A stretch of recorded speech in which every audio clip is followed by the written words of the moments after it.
Le drame, c'est que nous, on forme quand on ne peut plus. C'est quand on est saturé, on ne sait plus où on s'en va, qu'on commence à penser à comment former. Or, Jésus, avant même d'avoir commencé le ministère, il avait déjà commencé à préparer les gens qui allaient prendre la relève. Donc, c'est comme si dans son leadership, il y avait deux groupes. Il y a un groupe de personnes qui étaient les héritiers, il y a un groupe qui était la foule. C'est pourquoi ceux qui ont écrit la Bible, qui étaient eux-mêmes ses propres disciples, prenaient la peine d'appeler ceux-là la foule qui le suivait. Et puis, il y a un autre groupe qu'on appelait les disciples.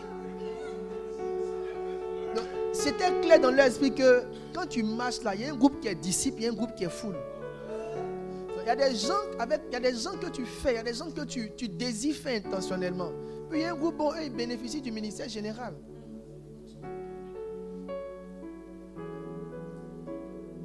Vous tous qui êtes ici, l'estime ou le respect que j'ai pour... Comment je mesure votre maturité? Je ne mesure pas votre maturité par les dons que vous avez.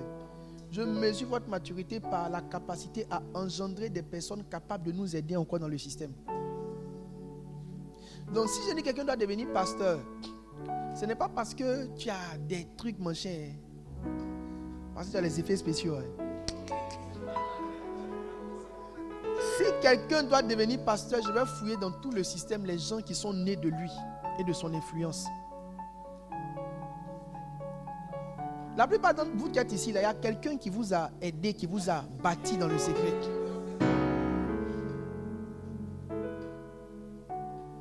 Ne pensez jamais que je suis absent sur l'église. Yeah, je vois dans l'église mal même.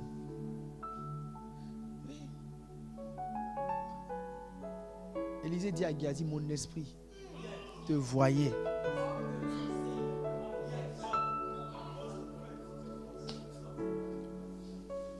Ce gars qui crie c'est fort, les ne sais pas s'il comprend ce que je dis.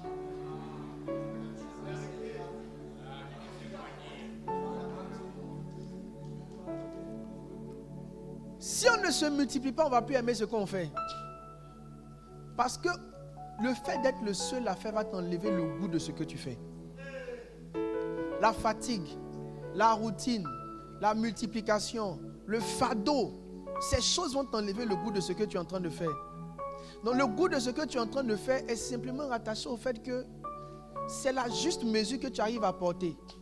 La Bible dit qu'un autre prenne sa charge. Chacun de nous a un niveau de charge qu'il peut porter. Acte le chapitre 1. Qu'un autre prenne sa charge. Donc, spirituellement, tu peux porter 10 kilos. Une fois que tu commences à porter 12 kilos, le ministère n'est plus une bénédiction, mais une amertume.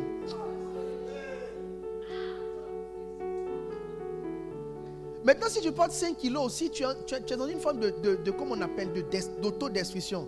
Vous savez, un potentiel qui est sous-exploité se détruit. Qui a compris le français que j'ai parlé? C'est pourquoi quand Judas est mort, ils n'ont pas pris 14 disciples. Ils ont pris un seul. Parce qu'à 12, là, ça donne à chacun le niveau de charge que chacun peut porter. Pour ne pas être en sous-production, pour ne pas être aussi en excès de production. Est-ce que tu comprends ça? Il y a des gens qui ne savent pas qu'ils sont en train de rétrograder en faisant moins. Faire moins, là, ça fait rétrograder. Si moi j'arrête d'enseigner les bergers, je vais rétrograder. Si j'arrête de faire 4 cultes, les gens pensent que quelqu'un m'a dit je prie que tu te donnes un plus grand temps pour que tu fasses moins de cultes.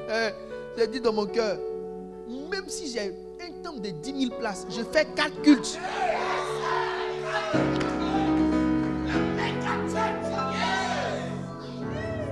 Un vieux comme David Oyedepo, il fait 4 cultes, il a 70 ans. Un petit gars comme moi, de 13 ans et demi.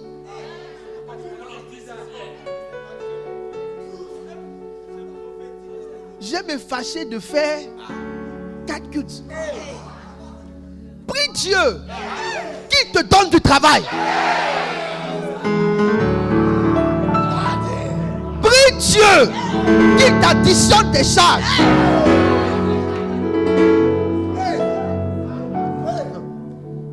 Poussez. Allez vous asseoir.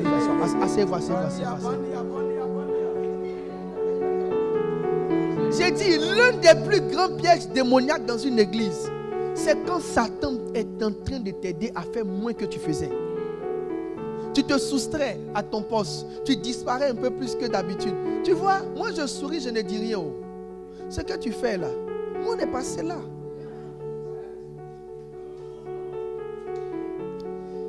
Dans cette t'a fait de Dieu, personne n'est fort. C'est la charge qui te conserve. C'est la charge qui te garde.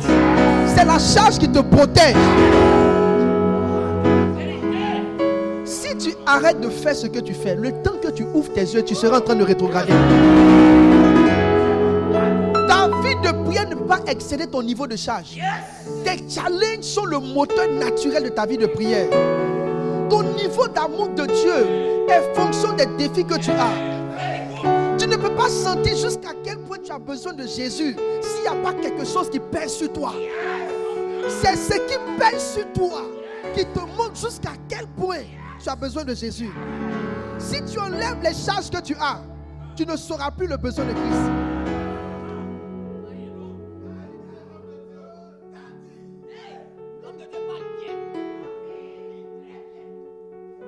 Faites attention. Il y a un démon qui est dans l'atmosphère. Il y a un démon qui est dans l'atmosphère. Quand je finissais le 3e culte, je n'avais même plus de force. Demandez à mon épouse, hier je ne pouvais pas marcher. Hier je suis resté, ceux de chez moi savent, je suis resté couché, je n'avais plus de force. Je me traînais par terre, c'est comme si toute ma force est sortie de mon corps. Je suis resté couché parce que j'ai travaillé sur les sujets de jeûne toute la nuit du vendredi au samedi. Donc j'ai fini le samedi à 5h. Quand j'ai fini, j'ai balancé. Quand j'ai balancé, j'avais plus de force. Je suis resté couché. Quand je me lève pour marcher, j'ai plus de force. Je traînais. Ma femme m'a dit, c'est toi qui étais à la maison hier? Écoutez, s'il y a charge, il faut qu'on me recharge.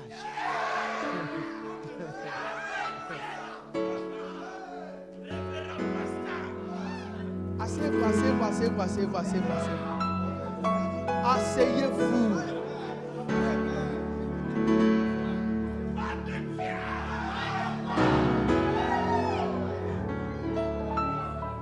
Quand Jésus t'aime, il te dit porte ma croix et suis-moi.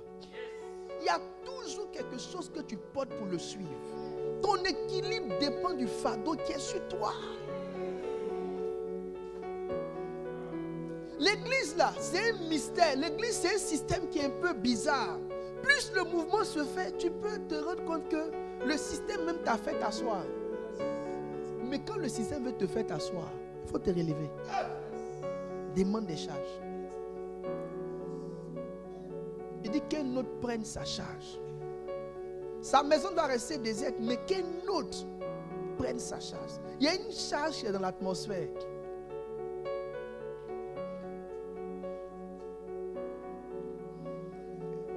Hier, je ne pouvais plus marcher. Jusqu'à la nuit, je ne pouvais plus marcher. Où la force est partie, je ne sais pas. C'est étrange. Moi, je suis étonné de voir que mon corps n'a plus de force.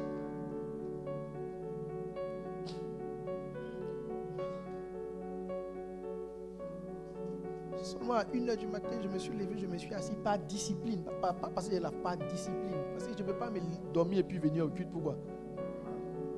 Je ne dors pas les nuits du samedi au dimanche. Ça, c'est mes habitudes à vie. Je ne peux pas apparaître au culte et puis j'ai dormi. Pourquoi? Je dois venir dans l'esprit. Pas de discipline, je suis allé m'asseoir dans ma salle de prière, attendant que les anges viennent. Et les choses se sont mises en ordre. Mais il n'y avait pas la force, mais il y avait les choses se sont mises en ordre. On a couru sur 4 cultes. Et c'était où? Et il est 20h15. Et on est encore en train de parler. Poussez là-bas, allez vous asseoir.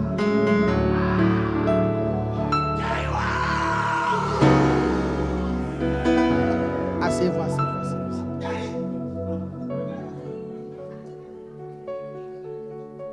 Il dit, j'ai prié pour vous, afin que votre foi ne défaille point. Je continue de prier pour vous, pour que Dieu ouvre vos yeux et qu'il vous fasse comprendre que c'est une grâce pour vous de porter une charge. Que Dieu te montre que la seule chose qui fait que jusqu'au jour d'aujourd'hui, tu connais le sens des choses de Dieu, c'est parce qu'il y a un fardeau que tu as. Comment quelqu'un se défait d'une charge? Il enlève la pression. Les gens n'aiment pas la pression.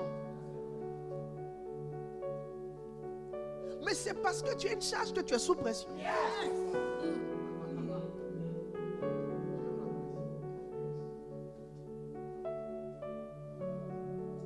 C'est des choses qui vont vivre. C'est des choses qui font vivre. C'est ça qui va avec la vie. On est en 2023. Prenez le bon esprit. Prenez le bon esprit. Prenez le bon esprit. Écoutez, c'est une grâce pour nous de servir Dieu. Vous savez, les remplaçants de Judas ont dû faire loterie. Ça veut dire qu'ils étaient beaucoup.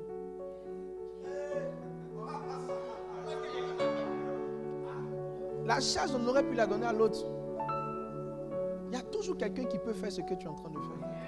Toujours. Donc, quand on la dépose sur tes épaules, dis, oh Seigneur, merci d'avoir voulu me perfectionner. Je n'aurais jamais prêché comme je prêche si je n'avais pas la charge de prêcher chaque dimanche. Je n'aurais jamais enseigné comme j'enseigne si je n'avais pas la charge de faire grandir une église. La charge va exciter ce qui est en vous.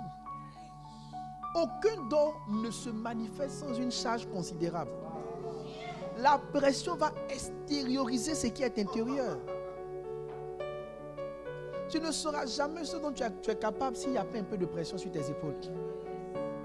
Arrêtez de vous soustraire à la pression. Ce n'est pas la position des personnes matures. Demandez de la pression. Parce que quand la pression vient là, c'est un signe de confiance. On n'oppresse pas une personne qu'on sait incompétente. C'est parce qu'on croit que tu vaux plus qu'on te met la pression.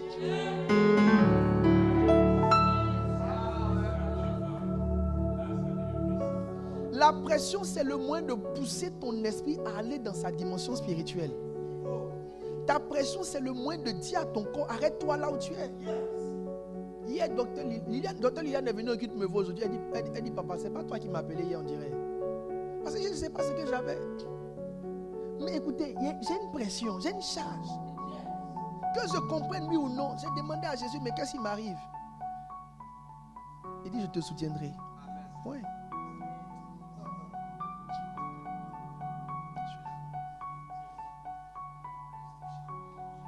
Je préfère 1 million de fois être en train de faire ce que je fais que de faire autre chose.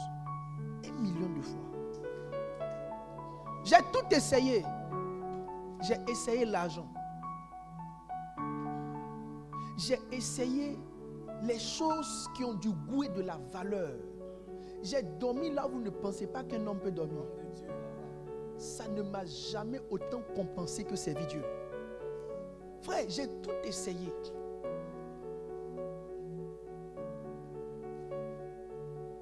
Mais quand je rentre dans ce lieu et que je prends ce micro et que je parle de Jésus,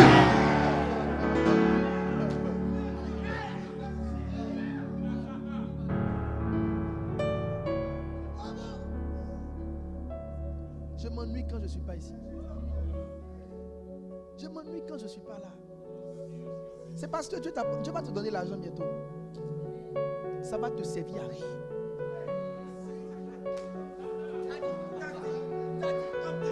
Tu n'es pas capable de me croire, c'est pas grave. Un jour, ce que je te dis là va se manifester. Tu auras beaucoup d'argent, tu auras des millions et des millions sur beaucoup de comptes. Mais ça ne va rien te faire.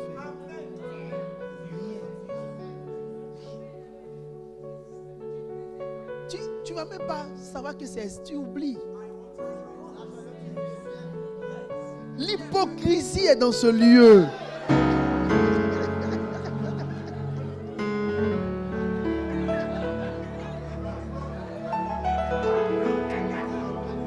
Les gens se disent, Seigneur, que Dieu donne sa main, que Dieu donne sa main. Allez vous asseoir, allez vous asseoir, allez vous asseoir. Asseyez-vous, asseyez-vous.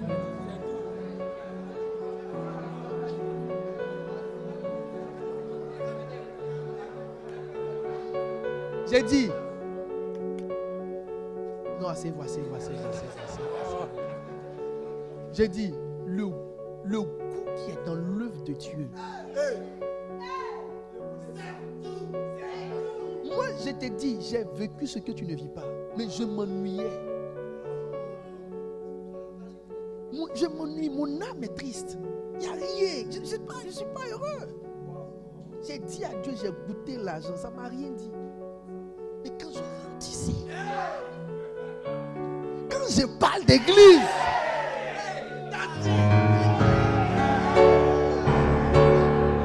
c'est maintenant je sens que je vis.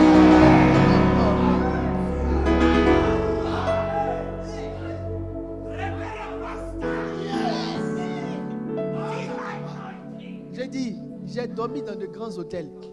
Il y a très peu de grands hôtels. Les chambres des grands hôtels, là, il y a très peu de chambres de grands hôtels qui ont le standing de la chambre dans laquelle je dors tous les jours. Donc si je te parle de ces choses, loin de moi l'envie de me vanter, je suis en train de vous dire que le fardeau que Dieu nous a donné là, en vérité là, c'est ça qui est notre bonheur. C'est servir Dieu là. C'est ça qui nous épanouit. C'est ça qui nous rend heureux. Prenez plus de charge. Prenez le fardeau de Christ. Il dit, porte ma croix. Toute notre joie est dans la croix. Se sentir utile à Dieu. Sentir que des âmes sont gagnées. Regardez, quand je vous prêche, quand je vois vos yeux, la passion, ce que vous ressentez, c'est ça mon salaire.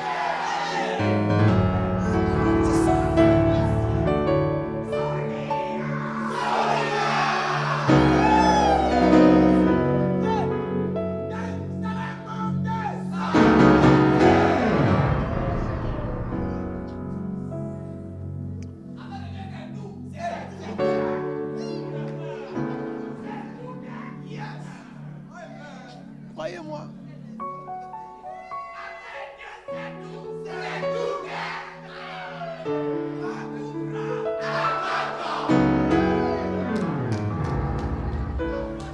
C'est un affrontement entre deux clans. Et je suis au milieu de cet affrontement-là. Bon, c'est bon. Je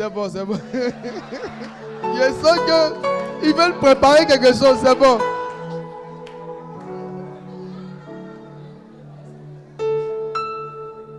Mais ça sera encore plus chic. Ça sera encore plus chic si on comprend la nécessité de faire des gens. Jésus dit, si quelqu'un, non pas ça, donnez-moi l'autre verset. Il dit, je vous ferai. Il dit, suivez-moi et je vous ferai. Jésus veut faire, il dit, je vous ferai pécheur d'hommes.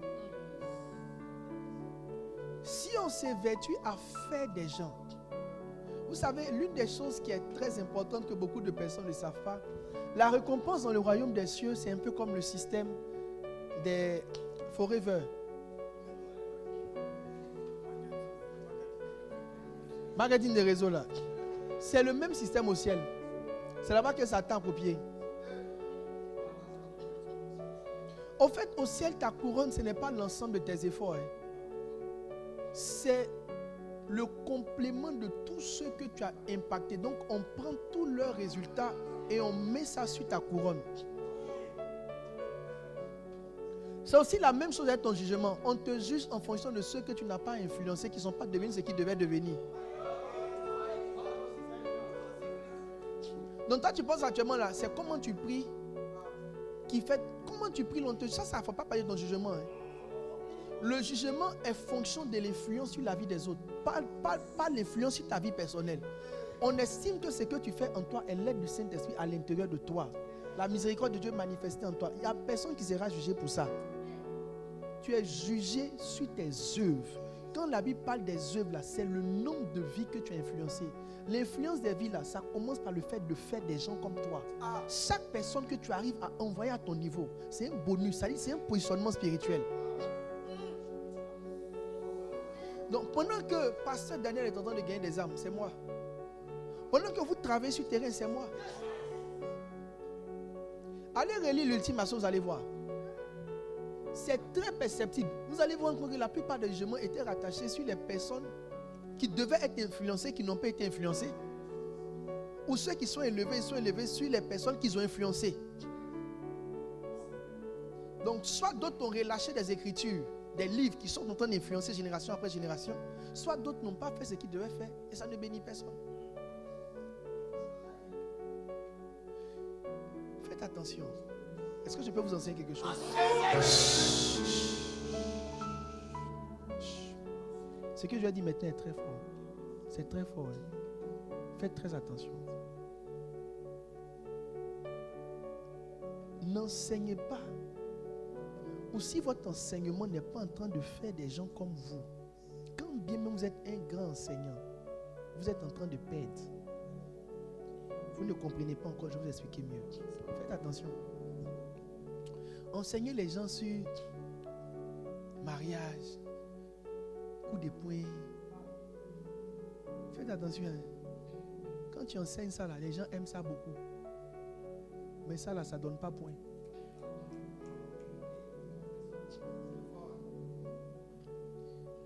Un pécheur d'homme, quand il enseigne, c'est pour faire un autre pécheur d'homme.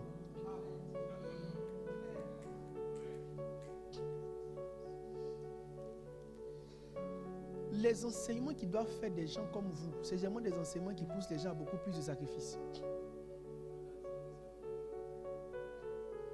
Un homme peut être beaucoup écouté, mais son enseignement n'est pas en train de faire des pécheurs d'hommes. Toi, Dieu t'a suscité comme pasteur. Tout ce que tu enseignes, c'est comment les gens s'embrassent. Maintenant, quand toi tu vas mourir là, qui va enseigner? Enseignez pour faire des gens dans le ministère. Enseignez pour faire des serviteurs. En matière d'enseignement, ce sont les enseignements qui sont au top. Ce que je viens de dire est très fort. Vous ne comprenez pas encore. Mais plus tard, vous allez voir. Vous allez voir que quand vous avez la possibilité d'enseigner, et c'est ce que le Seigneur a dit dans le livre de l'ultime assaut, il dit Paul, il a gardé le message. C'est quoi le message? Il a fait des gens. Il dit, soyez mes imitateurs. Je ne suis pas là pour autre chose. Tout ce que je vous enseigne, c'est pour que vous deveniez exactement comme Paul. Donc si Paul, c'est un apôtre, ce que je fais là, c'est pour faire des apôtres. Il y a certains enseignements qui vont multiplier votre moisson et d'autres qui vont diminuer considérablement votre moisson. Dans l'ultime assaut, il y a un qui avait écrit un livre. Et il a dit au gars, il dit que toi, tu as enseigné ton intelligence. Dans la forme, ce qu'il disait était intéressant à lire. Mais pour l'éternité, ça ne comptait pour rien. Enseigner comment embrasser, comment s'attraper, ça là, c'est bien. Mais ça ne compte pas pour beaucoup dans l'éternité. Tous les enseignements bibliques n'ont pas le même poids dans l'éternité. Quand on change nos églises en plateforme de formation sur les finances, les gens pensent que c'est ça qui est le développement. C'est faux. Frère, quand les gens seront riches, ça ne peut pas faire avancer l'œuvre de Dieu. L'œuvre de Dieu n'avance pas l'argent. L'œuvre de Dieu avance avec un esprit de sacrifice. Les missionnaires qui ont colonisé l'Afrique, qui ont envoyé l'évangile sur notre territoire, ce n'est pas l'argent qui les a envoyés, c'est l'esprit de sacrifice. L'un des grands qui a embrasé la Chine, quand il est parti à Londres pour aller faire, aux États-Unis, c'était à Londres, pour aller faire une moisson financière, mais les gens n'ont pas voulu venir avec lui. Il a lancé un appel de missionnaire. Les gens lui ont dit tout ce qu'on fait, c'est donner l'argent. Il dit, mais l'argent, là, je vais faire comment pour remplir toute la Chine et tout votre argent. Venez alors en Chine, les gens n'ont pas voulu venir. Bref. Alors, nous devons avoir une conscience brutale, accélérée de faire des gens comme nous.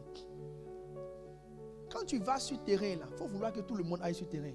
C'est le minimum. N'acceptez pas que les gens ne soient pas en train de faire ce que vous faites. Tu es un patriarche, tu fais visite, suivi. Il faut vouloir que tous ceux qui sont dans ta tribu, là, ce soit le minimum qu'ils fassent. Moi, je suis pasteur, bâtisseur d'église. Je veux que tout le monde soit pasteur. C'est le bon réflexe. Qui comprend que c'est le bon réflexe? Nous sommes en train de faire l'église de Jésus. Je parle des choses de l'éternité. Je ne parle pas des choses d'aujourd'hui. Je parle des choses qui vont parler dans le futur. Donc, faire des hommes, c'est se dire que ce que je fais là, tout le monde va faire aussi. Point. Et je vais leur donner les moyens de le faire. La question sur laquelle on s'était laissé la dernière fois, c'était comment faire des hommes.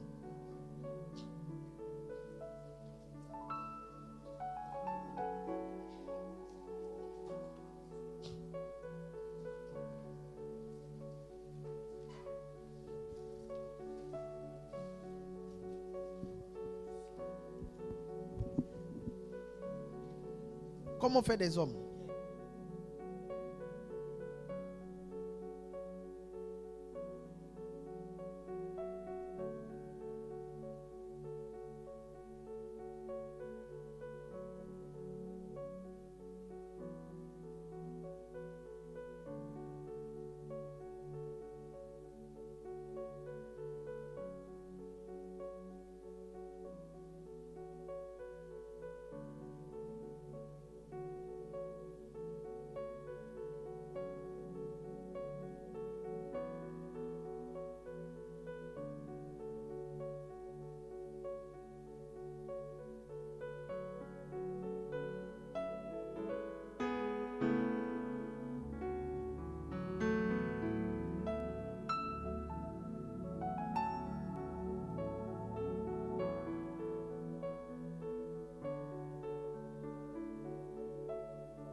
Des hommes.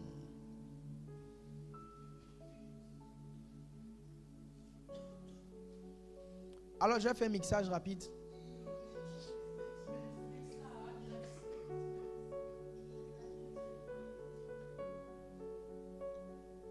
Je vais commencer à dire certaines choses. Il y a deux choses que je vais mettre en hauteur pour qu'on puisse descendre, n'est-ce pas?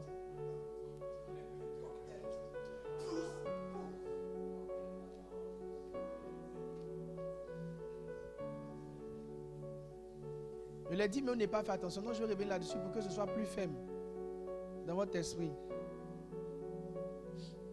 Comment on fait des hommes? Il dit, je vous ferai pécheurs d'hommes.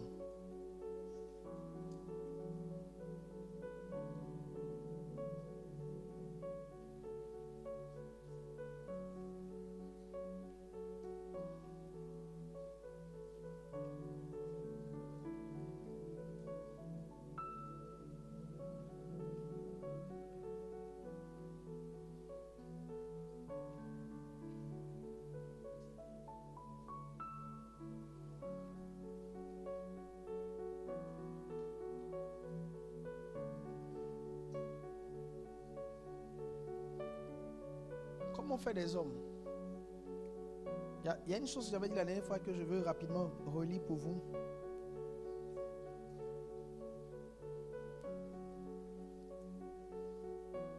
Je vous ai expliqué que la croissance, ce n'est pas fonction de comment on prie ou comment on jeûne. La croissance, c'est votre capacité à garder le flux que Dieu vous donne. Donc si tu peux garder 100 personnes, Dieu te donnera 100 personnes. Naturellement, pour qu'il te donne 200 personnes, il faut que ton volume augmente. Donc, comment est-ce qu'on augmente le volume? On augmente le volume avec le nombre de... Ouais, Émile, viens, je vais les aider. Donne-moi un verre, un pot plein et donne-moi de quoi boire. Moi-même, j'ai soif aussi. Je vais prêcher rapidement, c'est ça? Ça peut durer? Ok.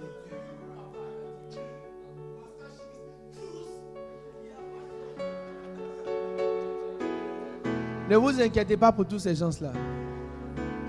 Ils sont en train de lier même leur propre destinée.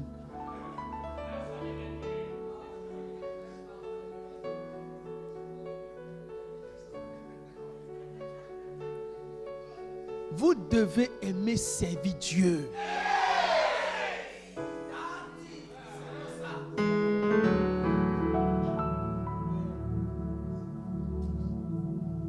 Tu as réduit tes charges. Tu arrives à Rise.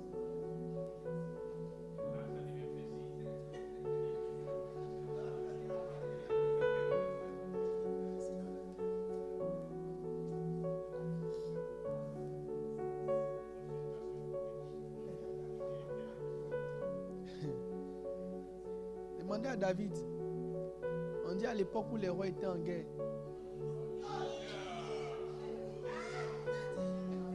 Lui, c'est à cette époque-là que les bâtis se reposaient. C'est là que David s'est rendu compte que sa sanctification n'avait rien à voir avec son amour pour Dieu. C'est parce qu'il était occupé qu'il y a des choses qu'il ne faisait pas.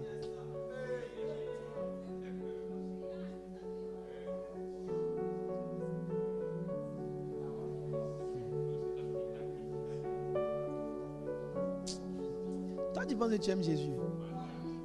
Tu penses que les gens qui sont allés chercher femme, ils avaient la haine de Jésus?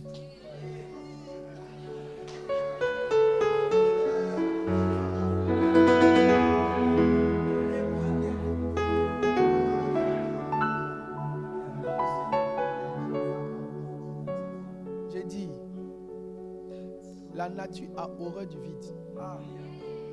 Laisse Dieu prendre le maximum de ton temps. C'est pour ta propre sécurité. Donne-moi quelque chose, un vase en bas et une petite table. Je vais leur expliquer deux choses. Et puis un deuxième verre. Je vais leur expliquer deux choses. Frère, aimez Dieu. Et aimez l'œuvre de Dieu. J'ai dit à l'époque où les rois étaient en guerre, je pensais que les gens de la région allaient me donner. On dit l'année suivante, autant où les rois se mettaient en campagne, David envoie Joab, ses serviteurs et tout Israël pour détruire lui. Mais David resta à Jérusalem. Verset 2. Un soir, David se leva de sa couche. Il a tellement dormi. Et comme il se promenait sur le toit de la maison royale, il aperçut une femme qui se baignait. J'ai dit, je parle comme un prophète. Je parle comme un prophète. Il est mieux pour toi que tu sois occupé. J'ai dit, il est mieux pour toi que tu sois occupé. Au lieu de laisser Satan te dire, ah berger, tu n'as pas aidé, c'est berger là qui fait que tu es encore en Dieu.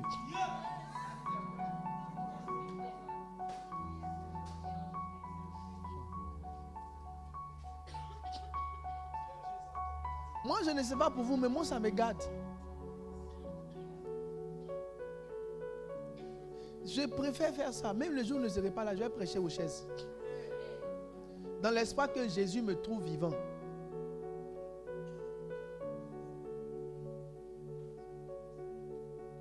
Ouais, les bergers là, bientôt, ça sera l'une des plateformes les plus grandes. C'est parce qu'on empêche les gens de venir. On bloque les gens pour ne pas qu'ils viennent. Mais Dieu m'a dit d'ouvrir pour bénir tous ceux qui veulent bénir. J'ai dit un deuxième verre, il est où? J'ai dit un bol aussi. Non, c'est pas, non, tu n'as pas quelque chose de moins grand. Mais c'est parti au siège. Émile, il entend mais il ne comprend pas. J'ai dit, c'est parce que tu es occupé que tu t'en sors. Je vous laisse un défi.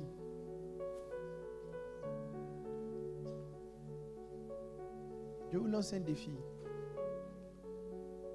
Dans les 12 prochains mois, les gens qui vont atteindre un certain niveau de sainteté, de consécration et de service, c'est les gens qui seront occupés.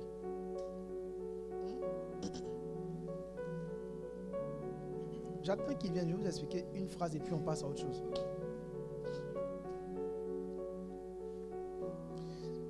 Il y a deux choses à dire et puis on va partir. Je serai très heureux d'être dans mon lit. Donc j'attends qu'il envoie et puis je vous montre.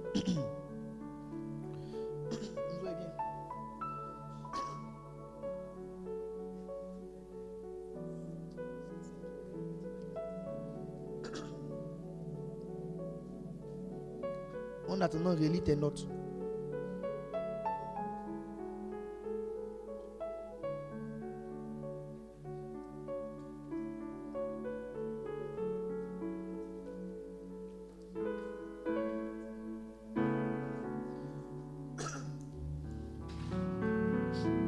Je suis en train de vous expliquer la loi de la croissance. J'enseigne la croissance à plusieurs personnes.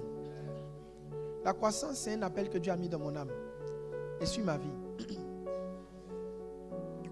Les gens cherchent des méthodes de croissance. L'une des choses que la croissance ne fera pas, c'est une méthode. Si la croissance était une méthode, tout le monde aurait eu méga church. La croissance n'est pas une méthode, mais la croissance, c'est un processus.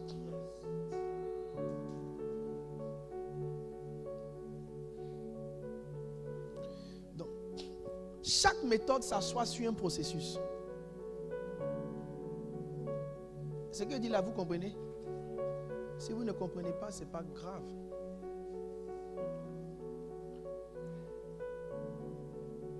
Le temps que je sirote un peu. Qui enregistre?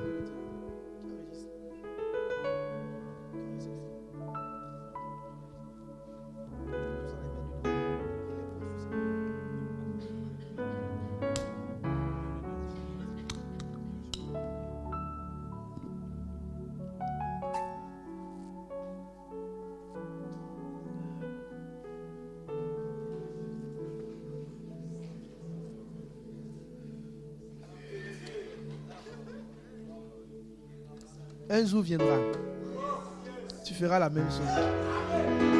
Pour l'instant, là, si tu fais ça, on te chasse.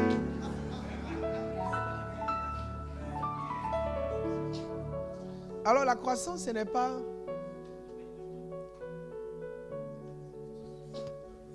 Il existe des méthodes. Mais les méthodes s'asseyent sur des procédures. Pas sur des procédures, mais sur un processus. Par exemple, permettez-moi l'exemple, c'est le seul qui m'est venu le plus rapidement. Ce n'est pas le plus sain. Mais je n'ai pas le choix, c'est ce qui m'est venu. Si j'ai un deuxième, je le laisse. Mais là, je n'ai pas un deuxième. Mais c'est le seul. On te dit par exemple, si tu couches avec une femme, il y a un enfant qui vient. C'est ce qui paraît, mais ce n'est pas très vrai. Parce que si elle n'a pas atteint le niveau où son système génital est capable de féconder, même si tu couches avec elle pendant 6 ans, ça ne donnera rien. Donc, il y a un âge où la femme, elle est féconde. Donc là, le fait d'aller avec elle est juste. Mais il faut qu'elle atteigne un certain niveau. Donc, les méthodes qu'on vous enseigne là, ça marche par rapport au niveau dans lequel vous êtes. Donc, vous croissez. Et c'est pendant que vous croissez que les méthodes trouvent leur place dans votre croissance. Qui a compris ce qu'il vient de dire? Je ne sais pas si vous m'avez compris, mais je ne sais pas si vous m'avez compris. De répéter comment? Ceux qui a dit qu'ils n'ont pas compris, c'est déjà compris dans la répétition.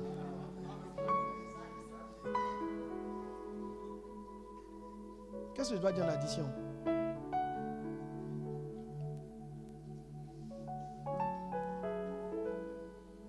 Donc,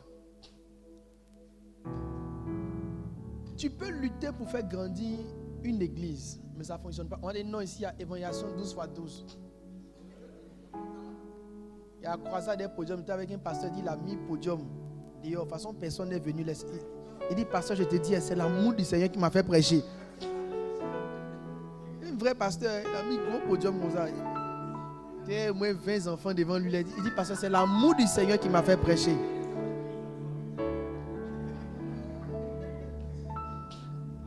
Parce qu'il essaie, à partir de ce qu'il a vu, de s'appuyer sur certaines choses et engendrer donc la croissance. La croissance, l'un des principes de croissance, Dieu te donne les gens en fonction du volume que tu as. Donc, si ton volume change, il te donnera plus de personnes. Tout le monde voit bien, vous ne voyez pas? Bon, viens, mets en hauteur ici. Mets ici, je vais les montrer. Mets ça quelque part. Je vais vous montrer. C'est la même loi que j'utilise pour tout, que ce soit pour les finances, pour la vie émotionnelle. Ça ne peut pas t'initier, ça peut t'initier. Vous voyez, à ce niveau, vous voyez? Bon, mets en haut, mets en haut. Vous, si vous voulez m'envoyer, ici, là, non, reviens au bout ici. Ici, là, c'est pour le culte. Mets au bout ici, s'il te plaît. Là-bas, là, c'est l'onction du culte. On va ça va me contaminer. Pousse un peu. Vous voyez un peu maintenant? Qui voit? Qui voit? Tout le monde voit? Bon, les gens de la régie, là, ils sont trop fatigués pour nous mettre ne serait-ce qu'une caméra pour nous filmer. Bon, viens attraper mon frère. Seigneur! Ça, c'est combien? 100 fidèles. N'est-ce pas? 100 fidèles. 50 fidèles. Non, prenons 100 fidèles. Seigneur, Toi qui peux tout.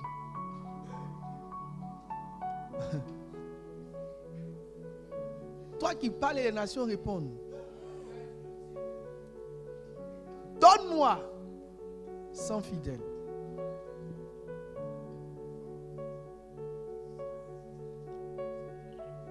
Donne-moi 100. Ça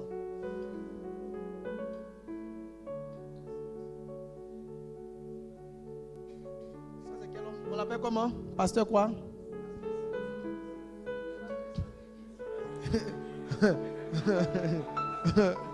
On l'appelle pasteur centenier. Donne-moi, toi qui peux tout, 100 fidèles. Il a prié, jeûné. Il s'est consacré, il a eu 100 fidèles. Il a compris depuis ce jour que le jeûne et la prière lui donnent les fidèles. Il s'en va prier encore. Seigneur, donne-moi 10 fois ça, donc 1000 fidèles. Après 1 an, il reçoit des nouveaux dans son église. Les gens viennent, il évangélise, même podium. Il fait caravane. Il fait traverser, il va à la caisse table.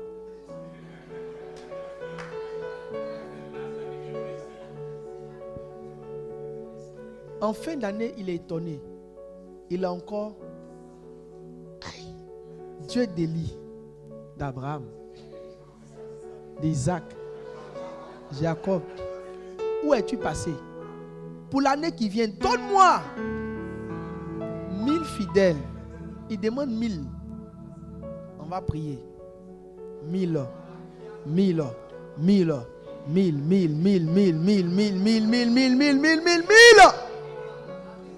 Fin d'année, il fait la traversée encore à la caisse table. Il constate qu'il a encore. Il se demande, mais à quoi sert sa prière? À quoi sert sa consécration? En observant attentivement, ce n'est pas que Dieu ne lui a pas donné. Mais quand Dieu lui a donné, il n'avait pas la capacité de rétention qu'il fallait. Quand vous voulez la croissance, travaillez plutôt sur la capacité de rétention que sur les actions prophétiques et spirituelles.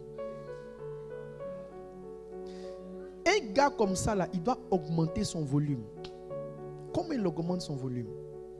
Donc, j'ai dit à un patriarche. Le patriarche de... Quel patriarche? Le patriarche de Lévi n'est pas là. Dan n'est pas là. Et Joseph est où? Bon, cette année, on demande aux tribus d'atteindre 600 membres par tribu. Donc, tu vas commencer à demander 600 membres. Et Dieu va verser son eau de 600 membres. Donc, notre gars, il demande 100. Chaque année, il demande 100. Et quand il fait le bilan, il a 100. Maintenant, il demande 1000. Il avance, il a 100. Il demande encore 1000. Il avance, il a 100. Il pense qu'il ne prie pas assez, qu'il doit monter dans le jeûne et dans la prière. Mais les choses ne se gèrent pas à ce niveau-là. Chaque fois qu'une croissance doit venir, ce n'est pas comment Dieu te donne les gens, mais c'est tes capacités. Si un gars comme ça veut 1000, c'est pas donne-moi qui compte, c'est élargis-moi. Donc, maintenant qu'il élargit.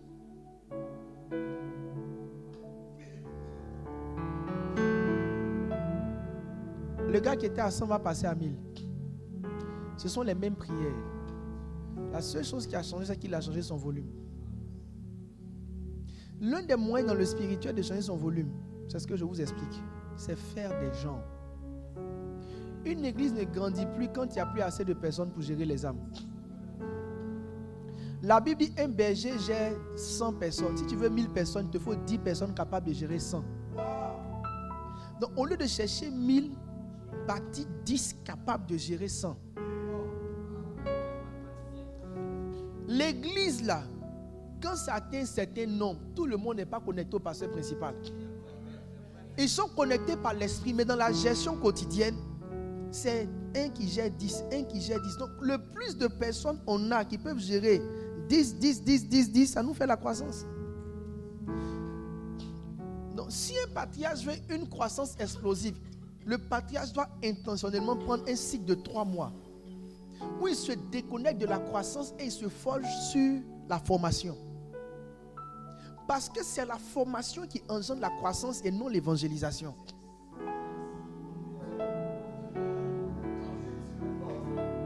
Mes amis, on n'a pas évangélisé exceptionnellement, mais on a doublé en 2 mois. C'est la formation. Est-ce que tu comprends ce que je suis en train de dire? I pray for you. Alors maintenant, comment arriver à ça? Donc, les pasteurs, c'est parce que vous ne formez pas assez que vous n'avez pas ce que vous voulez. Vous finissez le culte, vous partez manger, vous tout dormir.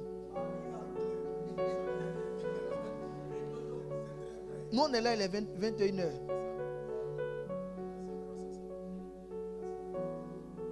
Supposons qu'ici, j'ai près de 300 personnes. Si 300 personnes même veulent encadrer 10 personnes, ça me fait déjà 3000 personnes.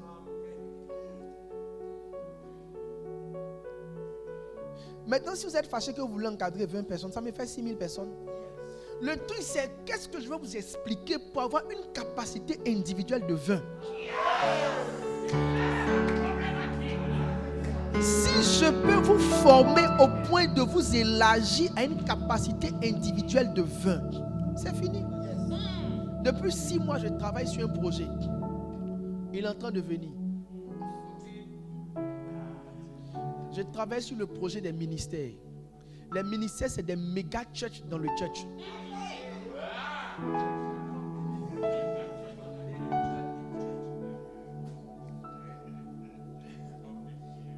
J'ai vu les groupes musicaux. Vous savez qu'on peut faire église de groupe musical dans l'église.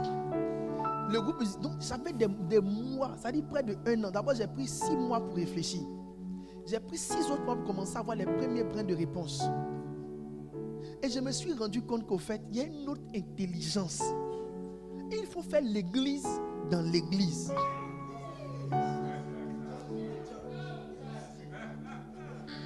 Et c'est vers ça qu'on s'en va. Je bénis Dieu de ce que tu me regardes et tu ne comprends rien.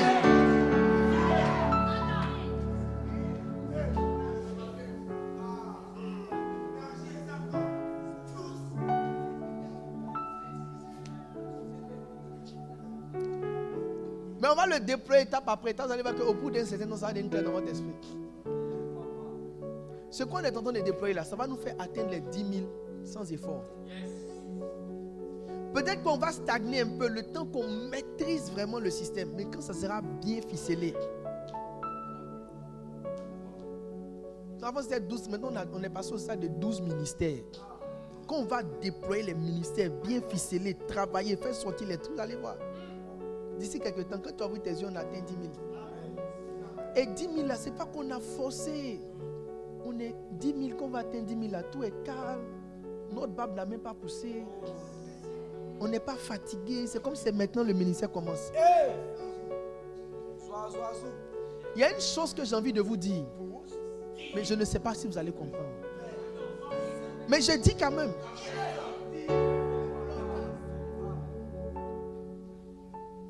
Vous n'êtes pas encore prêts.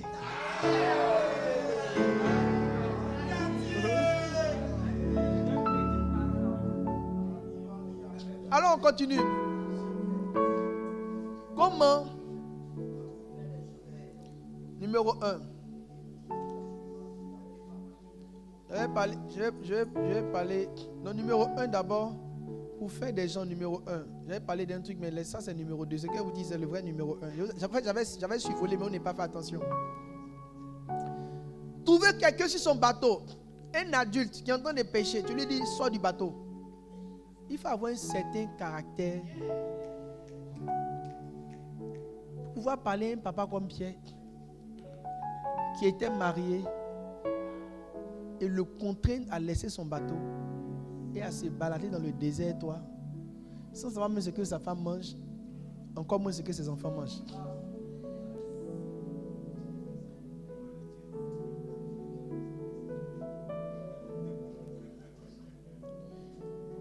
Il y a un type de tempérament qui n'est pas adapté quand il s'agit de faire des gens. Et il y a un type de tempérament qui est demandé quand il s'agit de faire des gens. Matthieu 25. Il dit, je sais que tu es un maître méchant et dur. Je sais que tu es un maître méchant et dur. Le mot méchant, ce n'est pas méchant de ce méchant. Le mot méchant ici, c'est le mot rigoureux. Rigoureux. Quand le temps de faire des gens arrive, l'amusement doit dégager.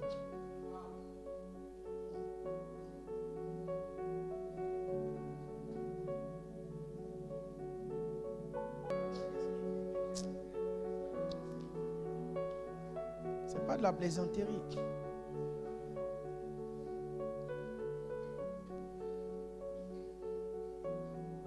La douceur n'annule pas la rigueur. Le contraire de la rigueur, ce n'est pas la douceur. Le contraire de la rigueur, c'est quoi?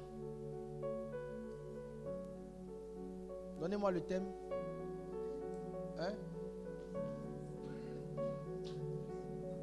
Quoi? La mollesse. Le flegmatisme. La légèreté. On peut être doux sans être léger. On peut être doux sans être flegmatique.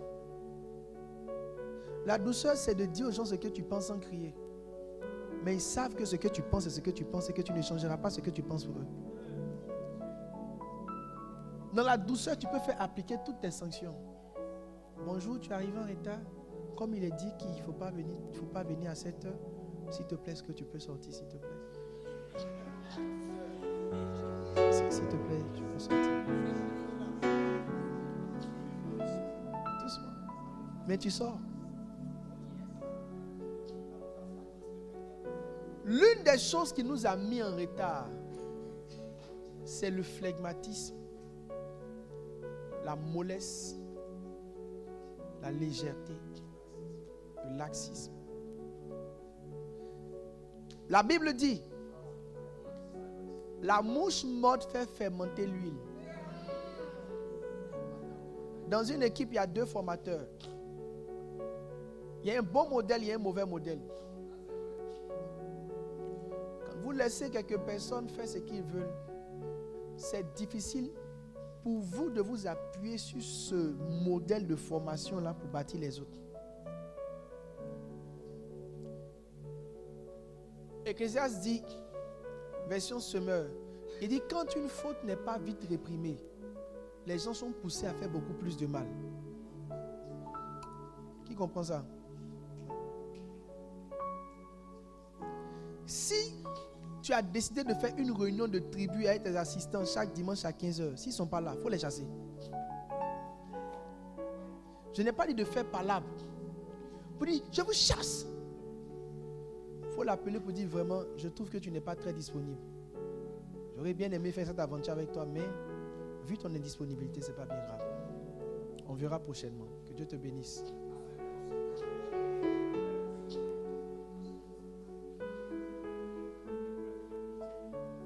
Ne supportez pas les gens qui n'ont pas envie.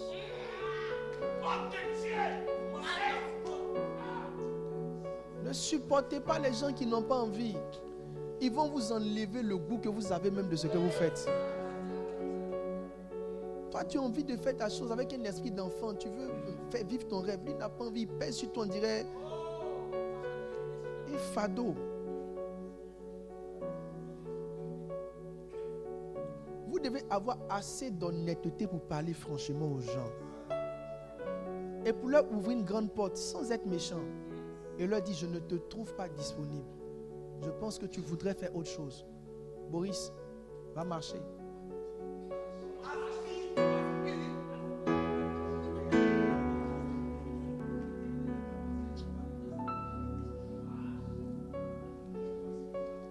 Est-ce que quelqu'un comprend? Au fait, comme je vous explique, c'est parce que les gens, là, il y a une confusion émotionnelle en vous-même que vous n'arrivez pas à gérer les autres. Sinon, ce n'est pas quelque chose de compliqué. On ne te dit pas de le chasser, on dit de lui proposer quelque chose d'autre. Chasser quelqu'un, proposer quelque chose d'autre, c'est deux choses différentes. Bon, je voulais faire ça avec toi, je me rends compte que tu ne peux pas. Mais je vais trouver quelque chose d'autre que tu peux faire qui n'est pas au niveau là de ce que tu veux, que je te donne. Si ce que je veux que tu fasses demande que tu viennes tous les jours, je peux te donner autre chose qui demande que tu viennes une fois par mois. Ou bien, maîtriser l'art de ne pas chasser mais de proposer.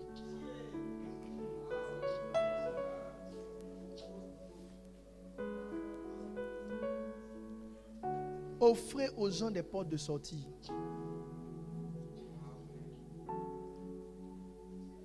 Mais ne laissez pas quelqu'un qui n'a pas envie là où il est. Il va vous fatiguer. Soyez rigoureux. Discipliné.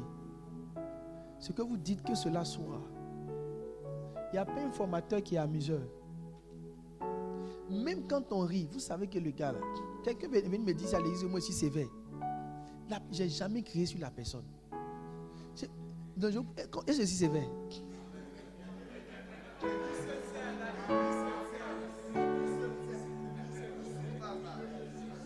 Est-ce que c'est sévère? C'est une personne de sexe féminin. Elle dit, pasteur, vous êtes sévère. Je regarde, je ne sais pas où je suis sévère. Et c'est si sévère. Non, mais je pense que la personne a senti que le gars là, tu ne peux pas l'embêter. Si tu veux l'embêter. Non, tu n'as pas senti. Moi, je n'ai jamais fait. Moi, je n'attaque pas les gens de trucs. Moi, je planifie sur le long terme.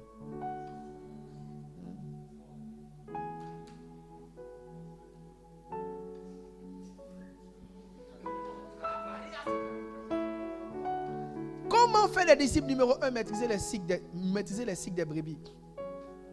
Numéro 2, numéro 1, la rigueur. Numéro 2, maîtriser le cycle des brebis. C'est ce que j'avais commencé la dernière fois.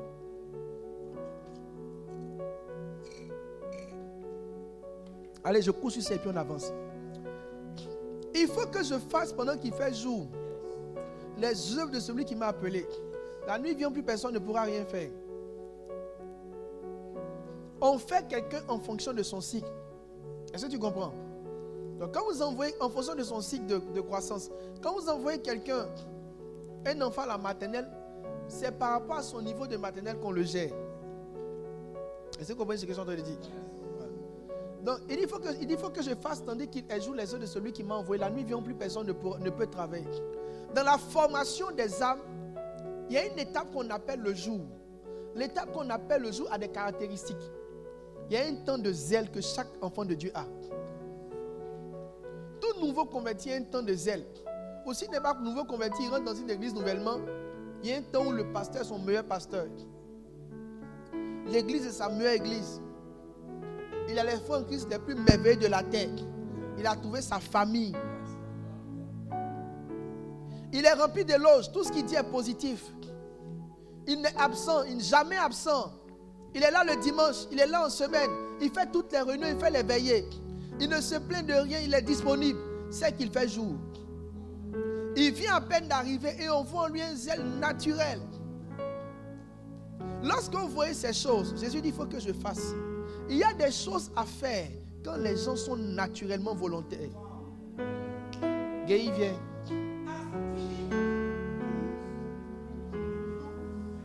Elle ne me regarde pas avec passion.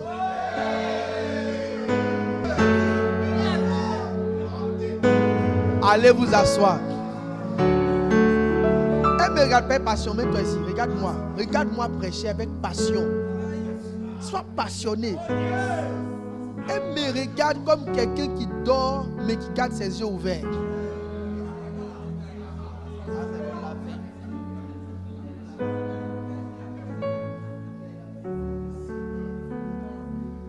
Il faut que je fasse tandis qu'il fait jour. J'ai un jeune frère dans le ministère qui faisait des mouvements de jeûne, des mouvements, on fait prière, on prie pour les gens, les mouvements. Et il est venu me voir, je lui ai dit, tu sais, tu n'as pas idée que tu es en train de gaspiller les meilleures saisons de ta vie. Les gens qui te suivent là, c'est le temps il fait jour. Pour l'instant, tu es comme leur tout. Tu ne prends pas ce temps-là pour leur dire où tu veux aller avec eux. Tu ne prends pas ce temps pour leur dire tous les projets que tu as dans le cœur, que Dieu t'a dit. Tu te contentes de raconter beaucoup de choses, de les faire tomber. Je lui ai dit ça là, nous on a fait. Les mêmes gens qui t'appellent oh mon prophète, il faut aller s'asseoir dans une église tranquille. Tu seras étonné. Dieu vous a donné des gens à une période. Ils sont venus avec un cœur ouvert. Ils ont espéré en vous. Mais vous n'avez pas déposé en eux toute la vision que Dieu a mis en vous.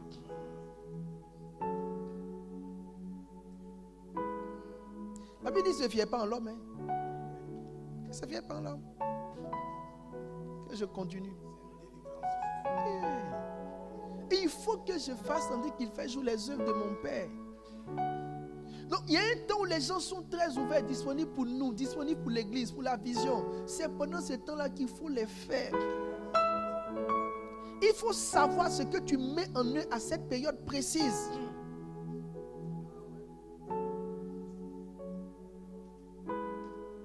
Et c'est là que les cycles de croissance arrivent.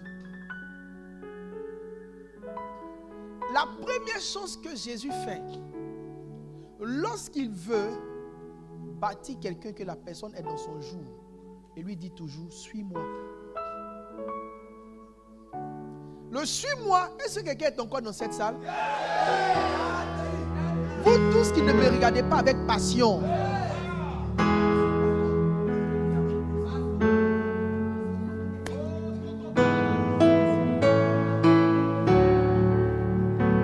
c'est qui celle-là?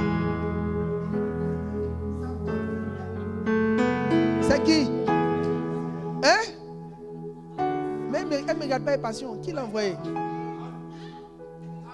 Qui est son berger direct? Qui l'a recommandé? Toi-même tu es venu. Ok, c'est bon. Comme tu as parlé, c'est que c'est bien. Mais ici, là, on me regarde avec passion.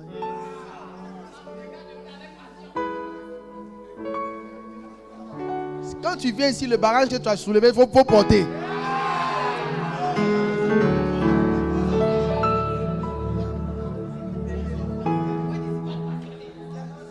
Suis-moi. Il croise Pierre et les autres, suivez-moi. Il croise Matthieu, suis-moi. Philippe, suis-moi. Suis-moi, c'est quoi? C'est la plus grande loi de gestion des âmes. La loi numéro 1, fondamentale, majeure de gestion des âmes, c'est le suis-moi. C'est quoi le suis-moi? Le suis-moi m'a délivré. J'ai compris que tous ceux qui t'appellent pour que tu pries pour eux au téléphone, là, c'est la meilleure manière de détruire quelqu'un spirituellement.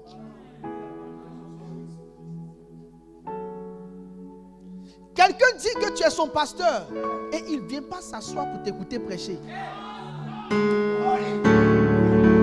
Il t'appelle et il te cherche seulement quand il a les problèmes. Tu n'es pas son pasteur, tu es son boy.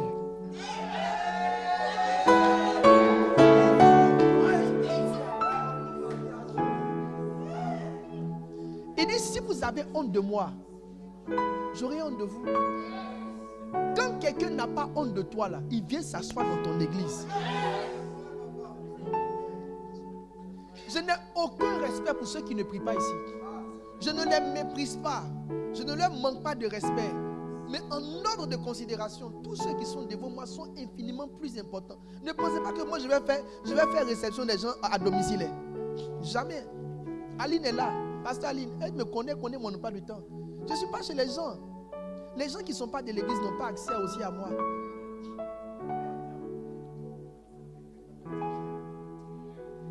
Et ceux qui ont accès à moi, c'est vraiment des pasteurs. Mais les voici ici. Ils viennent s'asseoir pour faire mes formations. C'est pourquoi quand ils disent qu'ils veulent me voir, je me rends disponible pour eux.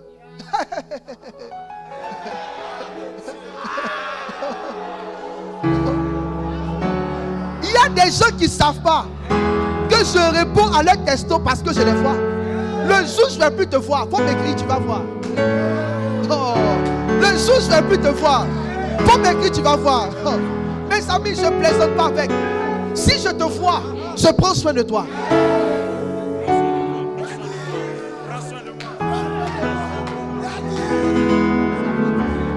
je te vois, je prends soin de toi. Si je ne te vois pas,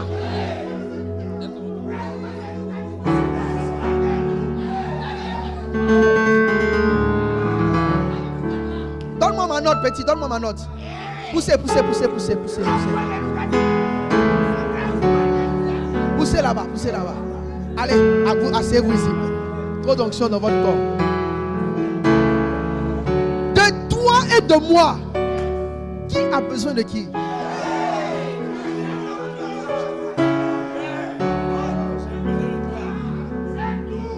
Qui va tirer qui en bas pour aller en haut? Poussez. Asseyez-vous ici.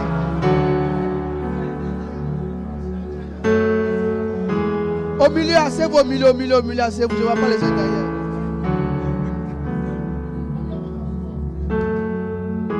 Frère, faites respecter l'onction et le ministère que vous avez. Les gens qui vous estiment se rendent présents.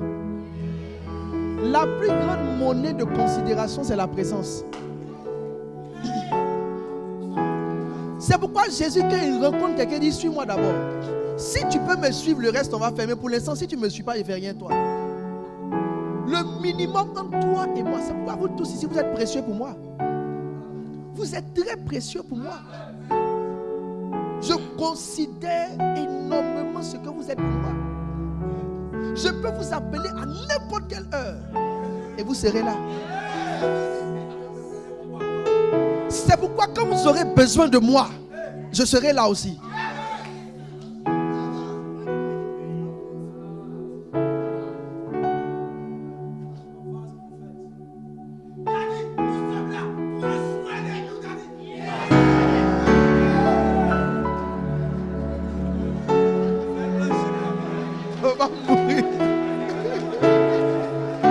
Ça fait moins un pour ce groupe-là.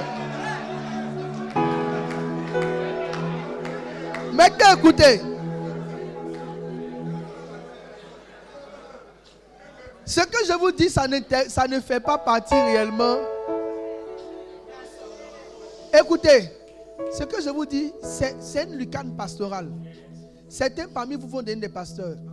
Ne soyez pas des pasteurs de salon des gens.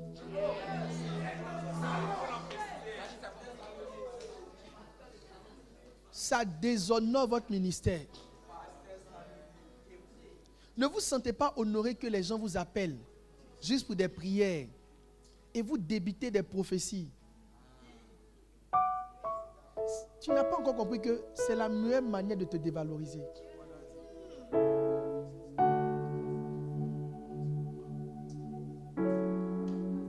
Jésus dit: suis-moi d'abord. Ça dit, avant qu'on commence quelque chose là, il faut me suivre. Pendant que tu es en train de me suivre là, les questions que tu me poses, je vais répondre ça devant. Il a dit un autre: suis-moi. Le gars dit non, que lui ne peut pas. Il est parti, mais c'est fini entre les deux. Ils n'ont plus jamais mentionné, c'est fini. Monsieur, je n'entends pas bien ton jeu. Tu es trop concentré sur le message là. Il veut suivre le message et jouer au piano. Il va aspirer. Mais diminue un peu.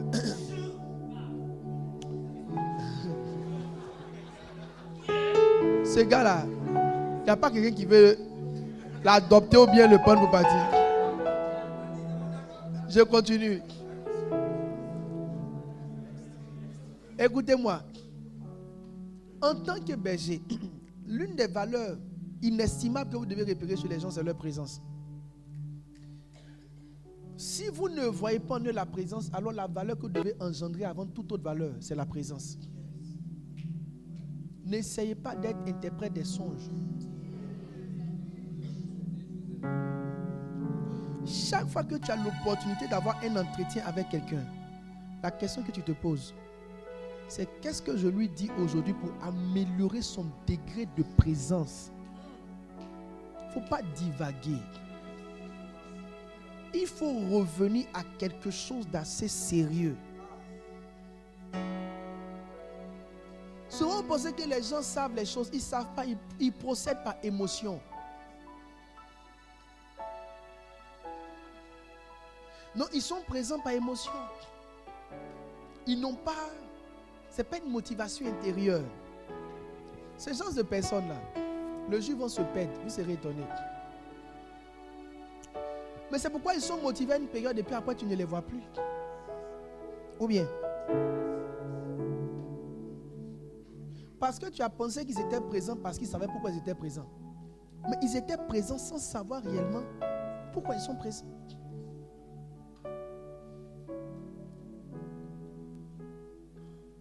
Donc, comment rendre un membre présent?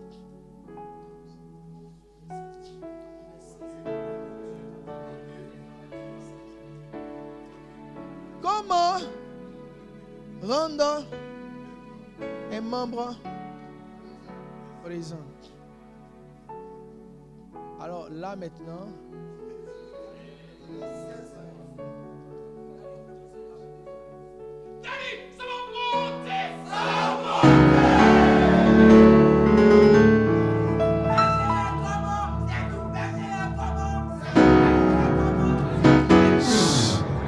sors. C'est même pas chic. Faites-le sortir. Vous là, il est en train de gâter votre groupe là. Donnez-lui des conseils.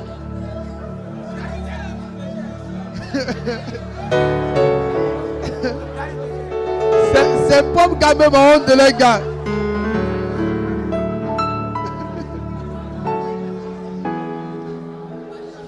C'est pas chic même. C'est pas chic.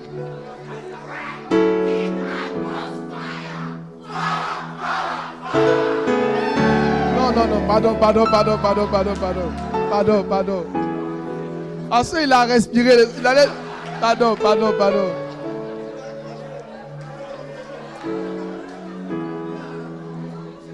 Alors, comment rendre les membres présents? Pour rendre un membre présent, il faut étudier tout ce qui rend un membre absent.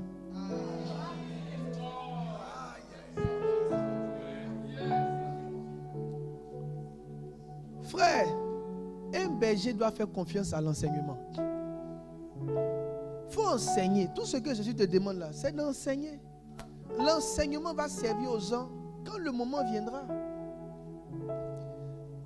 Les chrétiens sont comme des pompiers, surtout les bergers chrétiens.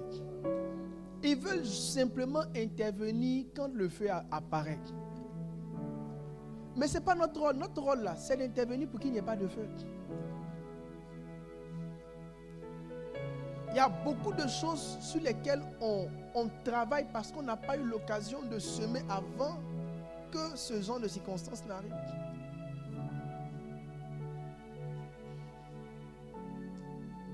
Et souvent, ce n'est même pas clair dans l'esprit même des bergers là même. La présence là, ce n'est pas clair. Je vais faire une ouverture.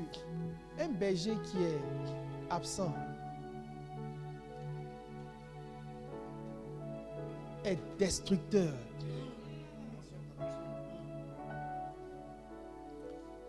Dans l'éducation d'un enfant, il est fort probable qu'il ne fasse jamais ce qu'il n'a jamais vu ses parents faire.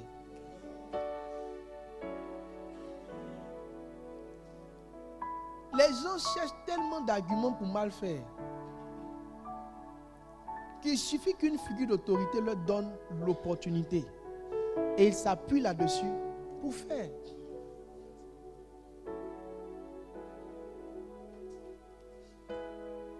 Cela a été prouvé dans tous nos systèmes. Quand les bergers s'absentent, quand ils reviennent, la période d'après, les membres aussi s'absentent. C'est comme tu es revenu. On s'en va aussi.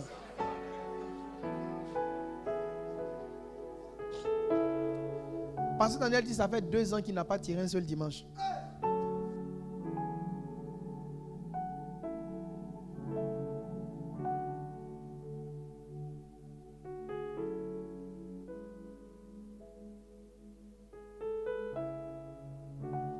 Qui a fait un an sans tirer un dimanche?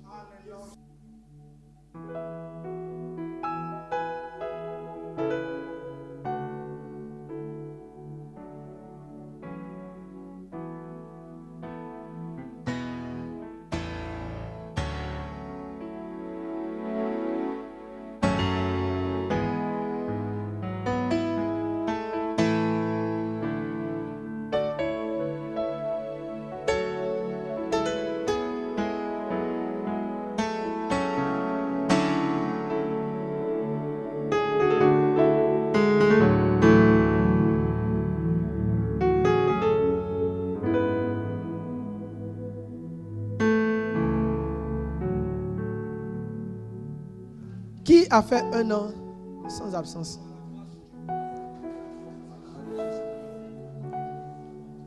Ah, c'est que vous êtes vraiment des bergers. Levez la main, qui a fait un an sans absence? Ah bon? Waouh! Mais acclamez Dieu pour vous. Il y a des gens même 2023 où il y a eu un seul dimanche là, ils ont déjà tiré la moitié.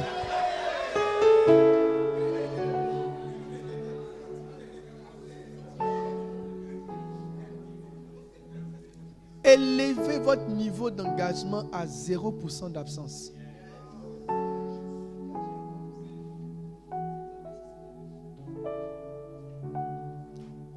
Votre niveau de présence augmente la valeur que vous avez. Comment rendre un membre absent? Comment rendre un membre présent? C'est en traitant ce qui le rend naturellement absent.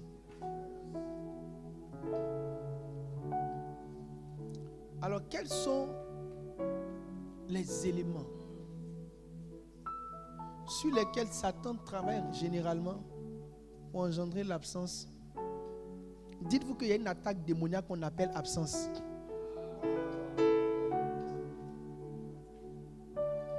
Donc, quand tu as des gens, il faut te dire qu'il est probable qu'ils soient absents. Et moi, je suis très sensible à l'absence. Beaucoup de personnes ne savent pas qu'ils sont absents, ils sentent comme si je les commence à les réprimer spirituellement. Qui j'ai déjà réprimé ici à cause de son absence? Levez la main que je vois.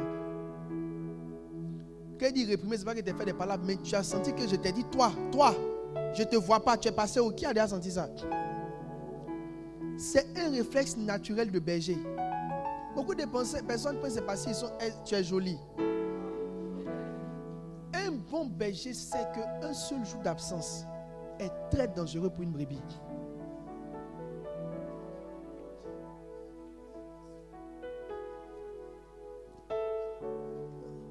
Même si tu ne veux pas travailler, il faut être présent. Les yeux n'ont qu'à te voir. Oui. Mon frère Waouzi, il est venu, je ne le vois pas. Il a disparu, il est chauffé, ouais, c'est là ici. Même s'il ne travaille pas, au moins mes yeux n'ont qu'à te voir. C'est mieux, mais c'est pas mieux. Il ne fait rien, mais au moins mes yeux le voient. C'est mieux, non? Waouzi.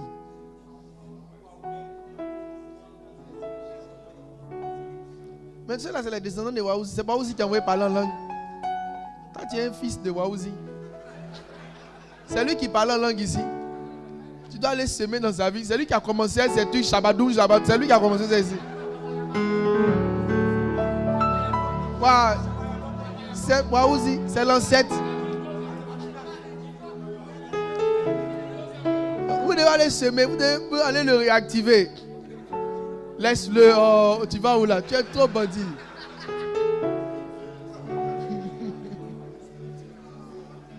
C'est le père spirituel qui est là. Alors, dimanche prochain.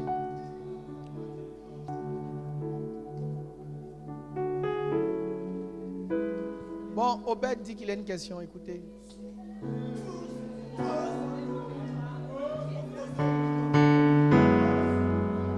Mais il y a quelqu'un qui a cassé mon fauteuil rond là, c'est qui?